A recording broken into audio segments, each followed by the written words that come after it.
Have you ever had that nagging feeling that what you learned back in school just didn't quite line up with what you actually needed day to day at work? Hmm. Or maybe, your job description, it feels like it doesn't really capture all the skills you bring.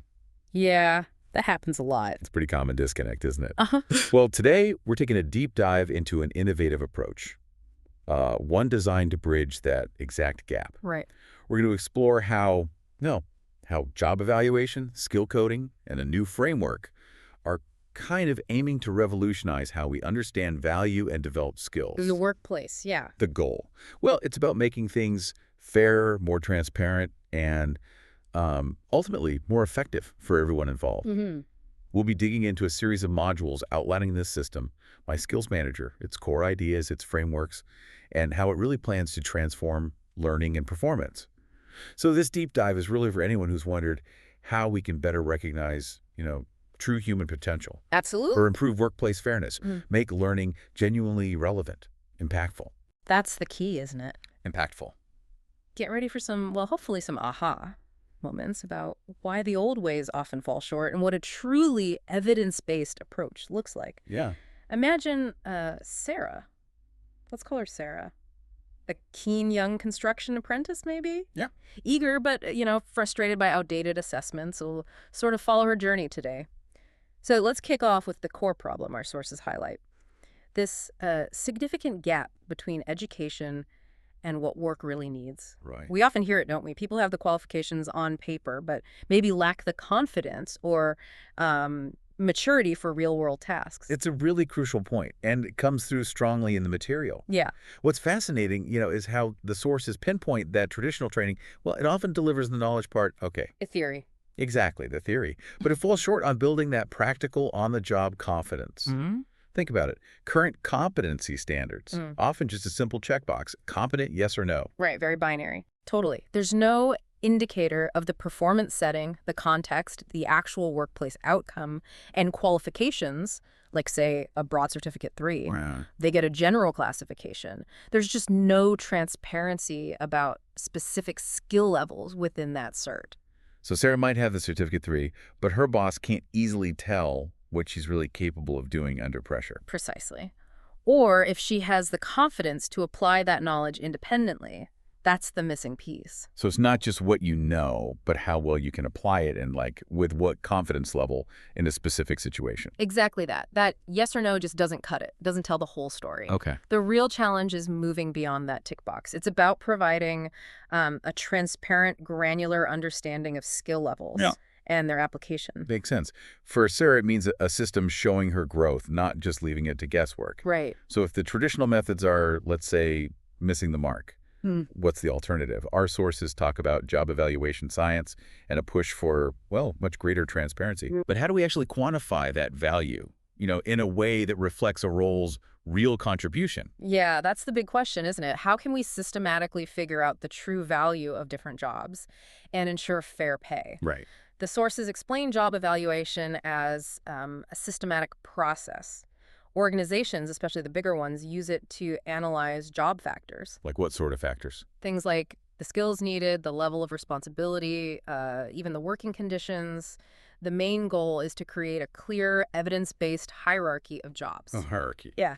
And this is really essential for promoting internal equity, making sure roles of similar value get paid fairly within the company. Ah, internal equity. Got it. And also for aligning pay with, what the external market is doing, benchmarks. So instead of just saying certificate 3, which is pretty broad, Yeah, very broad. the system aligns jobs to a numerical index. That sounds much clearer. It brings a whole different level of clarity. Exactly. It brings transparency by rating work levels on a universal points index, say 0 to 100. 0 to 100. Okay. And this index can then be aligned with national frameworks like the AQF in Australia, which helps make it internationally relevant, provides a standard. And this is the job evaluation science bit. That's it. They use this science to set the ratings. Think of it like a really sophisticated algorithm, maybe. Okay.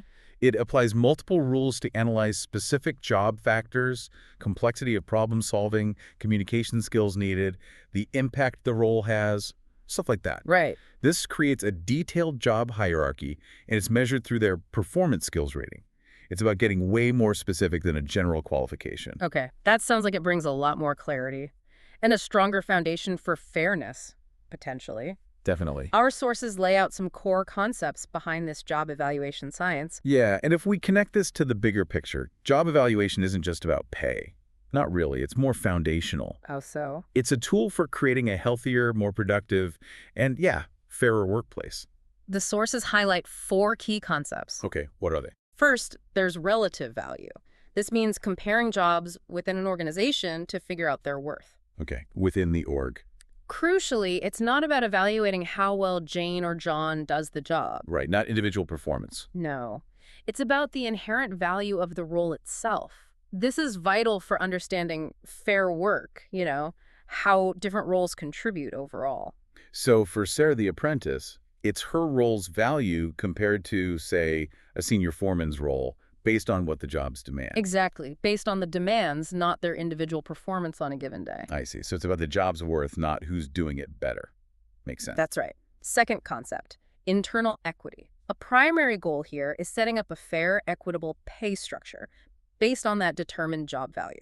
So consistency. Yes, consistency in how different roles are compensated. And this is absolutely critical for tackling perceived inequities and also for mitigating what they call psychosocial hazards. Psychosocial hazards. Yeah. Like stress and burnout. Yeah, things like stress, burnout, feeling undervalued because things seem unfair. Third, it acts as a solid foundation for pay. Job evaluation is the bedrock for building a whole compensation system, setting pay ranges for different jobs. Right. And this directly creates opportunities for growth. It can boost productivity because people see their effort and contribution being recognized, rewarded. So Sarah can see a clear path. Her pay can grow as her skills do. Potentially, yes. And finally, number 4, it aims to be objective and transparent. Which sounds like a big deal. It is. A systematic approach tries to make pay decisions much more objective, more transparent, cutting down on subjectivity, potential bias. And this objectivity can link directly to workforce development. And it's even presented as a way to help tackle skill shortages by seeing where critical skills are really needed. Removing assumptions, replacing them with evidence. Pretty much. It's about evidence over guesswork. Now, this is where it gets really interesting, I think. This system turns skills into universal evidence-based codes. How does my skills manager actually manage that? Turning nuanced human skills into clear, quantifiable codes. Tell us about Joe codes and skill codes. Yeah, this is quite groundbreaking. They're essentially creating a universal language for skills, for transparency. Well, that's universal language, okay.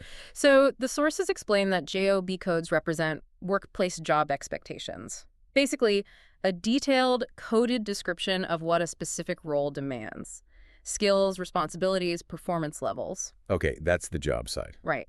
Then skill codes represent individual skill profiles, so the actual skills an employee, like our Sarah, has, plus their measured proficiency level. And these both use that 0-100 points index. Exactly. Both tied to that universal index we mentioned. So every skill, every job expectation can be quantified and compared. Wow. And these codes are also integrated with national labor regulations like Fair Work in Australia, industrial awards, and the AQF. So there's a legal and recognized framework behind it. So the idea is really matching up the job's needs with the person's skills. Yeah. Using these JOB badges and employee skill badges. That's the core idea. A clear evidence-based matchup. High transparency for everyone. That sounds incredibly empowering for someone like Sarah. She can actually see how her skills line up. Absolutely. And these aren't just, abstract codes floating around. They're linked directly to concrete performance statements. Performance statements. Yeah. These statements pop up automatically once a skill is selected. They give clear, industry-aligned descriptions of what good performance looks like for that skill in that context. Ah, so it moves beyond just competent yes or no. Way beyond. It adds the essential context, measurable outcomes. So instead of just saying good communication, Which is vague. very vague, a performance statement might be something like, articulates complex technical information clearly to non-technical folks in high-pressure situations. See? Specific, measurable. Okay, I get it. It makes the expectation really explicit. Exactly. This whole system, My Skills Manager, it seems to have a really powerful philosophy behind it. It's not just about compliance, is it? It sounds like it's profoundly about people. It really does seem that way. The core belief, reading the sources, is that education alone isn't enough. Right. We started there. And that traditional training delivers knowledge, but too often it doesn't build the confidence or maturity people need at work. Mm-hmm. Their system is described explicitly as people-to-people, human intelligence at its core. It's designed to translate skills into measurable outcomes. Outcomes that people can see and use. Yeah, outcomes individuals and organizations can clearly see, feel, and actually use. It's about building confidence and delivering real results. So confidence leading to results. Mm-hmm. But how? What's the mechanism that turns this philosophy into practice? Our sources mention the ISLQ2 framework. Right, the ISLQ2 framework. It's described as the ultimate skills recognition system aimed at driving both worker performance and a high-performance team culture. Okay. It's evidence-based and, interestingly, designed specifically to break down silo thinking in organizations. Silo thinking, like Yeah. different departments not talking to each other. Exactly. Helping everyone speak a common language about skills, collaborate better. And what's fascinating is its evolution.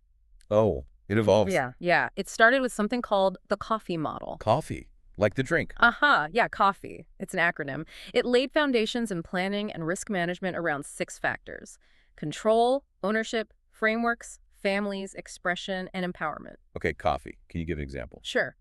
Control refers to the level of autonomy a role has. Decision-making authority that impacts its value. Empowerment looks at how much decision-making is delegated within the role, how it encourages initiative. I didn't say. This coffee model then evolved through an intermediate stage, ISQ2, which expanded how they measured and developed performance. And that led to today's My Skills Manager digital platform, designed to be universal, evidence-based, scalable. Wow, quite a journey. So this ISLQ2 framework sounds incredibly comprehensive. What are some of its practical bits, its reach? It has some really impressive features detailed in the sources. It incorporates performance-based recruitment, helping companies hire for the exact skills they need. So better hiring. Hopefully, yes. And robust workforce development strategies. And even, get this, emotional-free performance reviews. Emotional free? That sounds ambitious. It's a bold claim, for sure. But the aim is to strip away the subjective feelings, the biases that often creep into traditional reviews, Right. and focus purely on objective, measurable performance against those predefined, industry-aligned performance statements. Yeah. It's about what you did, not how someone felt about it. Okay, focus on the evidence. Exactly. It uses that job evaluation science we talked about, works with 14 broad performance skills like critical thinking, teamwork, etc., across 6 distinct skill levels. 6 levels. Yeah, with ratings from 0 to 100 for each skill. And it leverages this huge database, 146,000 global leading performance statements. 146,000. That's a lot. It's massive. The significance is the granularity. It means there's likely a highly specific, recognized description for almost any performance scenario you can think of, Right. across countless industries. Okay. And the ambition, the reach. Huge. They're aiming for 14 million people in the Australian workforce to become workplace qualified. 14 million. That's Wow. most of the workforce. It's a significant chunk. And it's not just about degrees. It's about recognizing the true practical skills of, well, the silent majority, maybe. Mm-hmm. It can also fast-track apprentices, like Sarah, making their progress visible, motivating them, helps immigrant workers get skills recognized faster, too. And you mentioned safety integration. Yes, physical and psychosocial safety are built in, which they suggest offers a practical solution for things like workers' comp sustainability and boosting overall productivity through healthier, safer workplaces. Interesting context. You said 44% degree, 27% aviational. And 29% with no formal post-school qualification. So this system aims to give qualifications, recognition, to potentially millions in that 29%, plus others, based on demonstrated job performance. That's the goal. Recognizing people doing their jobs well, to define standards regardless of their original educational path. It offers a pathway for that 29% especially. Okay, now this is where the rubber really hits the road for individual skill development. Right. Moving from theory to practice. Right. Our deep dive mentions the learning catalyst. What is that? And how does it make learning immediate, relevant for, say, Sarah on the construction site? This is really crucial, I think. The learning catalyst tackles that problem of current competency standards just sitting on a shelf. Too broad, too static. Yeah, unused. Exactly. It works by repurposing them. turning them into active task standards that connect directly to day-to-day work. Ah, connecting to the actual job. Yes. This makes the learning immediate, relevant, and performance-focused. Learning happens in the flow of work, not separate from it. So no pulling Sarah off the job for generic training. Ideally, less of that. It's about learning while doing. Okay, so practical application right there on the job. Yeah. Can you walk us through an example? How does it work for Sarah? Sure. The process follows a clear path. Task conversation, performance skill, performance statement capability. Okay, task, conversation, skill, statement, capability. Got it. Right. So let's take your example. The task for Sarah is install underground drainage. Okay. As she's doing it, her mentor has a structured conversation with her, bringing the skill standard to life right there in that specific context. Conversation is key then. Very key. The focus performance skill for this task might be, say, planning and organizing. Right. You need to plan drainage. Absolutely. Then the performance statement clearly describes what good performance looks like for planning and organizing, specifically when installing that drainage. Making it concrete. Exactly. And finally, capability is built as Sarah collects evidence. Photos, maybe supervisor observations, checklists. Proof of performance. Proof. Demonstrably growing from skills to confidence and from confidence to lasting performance. She measurably shows she's capable of planning and organizing that task by doing it successfully. Each task links to a skill, its statement, building her capability in real time. Okay, that paints a picture of a much more dynamic, transparent, maybe fairer workplace. That seems to be the aim. So what does success actually look like with this system for individuals like Sarah and for the companies employing them? The sources paint a pretty compelling picture for both. For individuals like Sarah, every worker has a personal login. A personal login. Yeah, to track and showcase their workplace performance skills, their learning, the evidence they've gathered. Imagine Sarah finishing her apprenticeship with this rich digital portfolio, not just a paper cert. That's powerful. And existing staff. They can get recognized for their current skills using RPL or RCC methods, recognition of prior learning or current competence, validating their experience. Good for morale too, I bet. Probably. And new recruits. They get onboarded with confidence-building capability from day one. They quickly grasp expectations and see their path to growth. It's about visible, verifiable growth for everyone. And for the businesses. Sarah's construction company, for example. What's the impact for them? Well, for organizations, employers can map and monitor workforce capabilities across roles and projects with incredible precision. See the whole picture. Right. Sarah's construction company, big or small, can manage workforce risk using real evidence. Like knowing exactly which employees are verifiably qualified for hazardous tasks instead of just assuming based on a job title. That's huge for safety and compliance. Absolutely. Apprentices, like Sarah, can be fast-tracked. They're more motivated when they see progress and can contribute meaningfully. WHS compliance workplace health and safety gets simpler because it's integrated into leadership, learning, motivation. So it's baked in, not bolted on. Exactly. It essentially aims to replace outdated, siloed training systems with a culture of evidence and engagement. And the VET sector, the training providers. They become potentially a much more responsive partner. No longer relying on assumptions about what industry needs, but responding to clear, measurable outcomes and evidence. Right. We've covered a lot there. We've explored how my skills manager built on job evaluation science using these universal JOB codes and skill codes. The ISLQ2 framework. The ISLQ2 framework and that innovative learning catalyst. It's creating this universal, transparent, evidence-based approach to skills. Recognition and development, yeah. It's about moving beyond just knowledge, isn't it? To true confidence, lasting performance, ensuring fairness, unlocking potential, like we saw with Sarah's potential journey. That's the promise. So here's a thought to leave you with. What does it mean for your career or maybe your organization if skills become universally coded, measured, recognized with this kind of precision? Interesting question. Imagine a world where your real workplace capabilities aren't just assumed, but are clearly evidenced, where they contribute directly, visibly, to your growth and the company's success. Yeah. How might that shift fundamentally change how we think about hiring, about learning, even about career progression in the years ahead? It could change a lot. Definitely something worth mulling over, a future worth considering.